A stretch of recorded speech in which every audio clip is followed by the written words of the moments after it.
Dans la vidéo d'aujourd'hui, je vais vous montrer comment vous pouvez sauvegarder vos appels téléphoniques, vos SMS, vos contacts, vos applications, vos photos et plus encore, et les récupérer comme vous le souhaitez à partir du même téléphone ou à partir d'un autre téléphone qui utilise le même compte Google que le vôtre. Les détails juste après la petite pause. N'allez pas plus loin et continuez la vidéo jusqu'à la fin.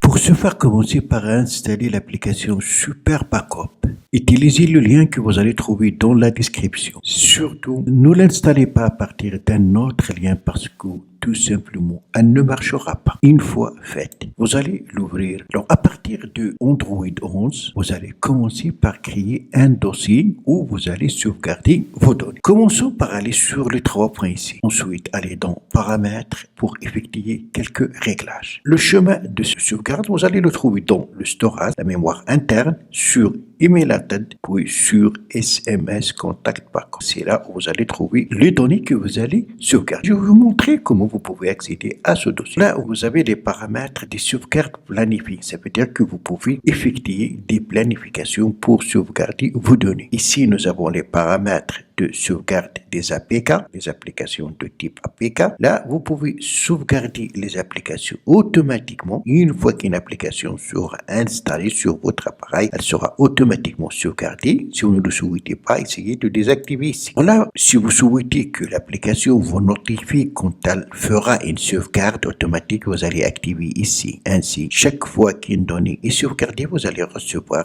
une notification sous forme de message sur l'écran d'accueil de votre téléphone. Ici, nous avons d'autres réglages tels que rappeler, envoyer fichier, rappeler la sauvegarde, etc. Choisir si vous souhaitez utiliser le thème noir pour cette application et ici, vous pouvez choisir votre langue. Sinon, laissez l'application utiliser la langue que utilise votre système. Voilà, donc on peut sauvegarder les applications, les SMS, les contacts, l'historique des appels, le calendrier. Vous pouvez aussi enregistrer les appels entrant et sortant. Ici, vous pouvez sauvegarder vos images et là, c'est la sauvegarde sur le cloud ou sur votre compte Google. Cela est très utile parce que si votre téléphone que vous utilisez tombe en panne, vous pouvez restaurer vos données à partir d'un autre téléphone. Il suffit d'utiliser le même compte Gmail que vous utilisez sur le premier appareil qui tombe pas. Alors pour sauvegarder par exemple les contacts, il suffit d'appuyer sur Contact. La première fois, il faut autoriser l'application à accéder à la liste de vos contacts. Autoriser. Alors là, vous avez le choix. Vous pouvez sauvegarder les contacts avec les numéros. Là, c'est dans le cas où vous allez restaurer. Ça veut dire si vous avez déjà sauvegardé vos contacts, pour les restaurer, vous allez appuyer sur Restaurer. Là, vous pouvez afficher la sauvegarde. Si vous avez déjà sauvegardé des données, pour les afficher, il faut appuyer ici. Envoyer à cloud. Sauvegarde en ligne. Alors là, vous pouvez supprimer votre garde et là, vous pouvez supprimer tous les contacts. Alors nous, on souhaite les sauvegarder. On sauvegarde les contacts avec les numéros. Donc on appuie ici. Voilà le chemin. Storage Email Attend,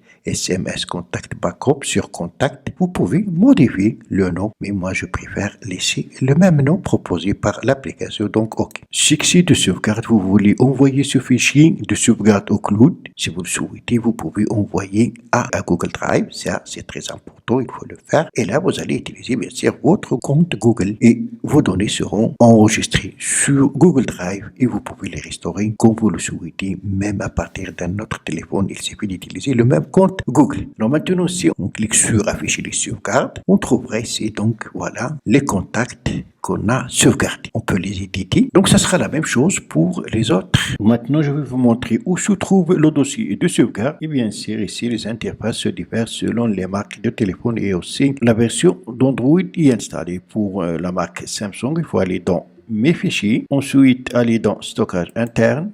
Cherchez ici le nom de notre dossier, le voilà, SMS Contact Backup. Si on appuie pour accéder, on trouve un seul élément, un seul dossier qui est Contact. Si vous allez sauvegarder aussi les photos, vous allez trouver ici dossier qui porte les photos et même chose pour les autres données. Fin de cette vidéo, merci de l'avoir suivi. Si vous êtes pour la première fois sur ma chaîne, n'oubliez pas de vous abonner et aussi activer la cloche pour recevoir les notifications des futures vidéos. D'ici la prochaine vidéo, je vous souhaite de bons moments.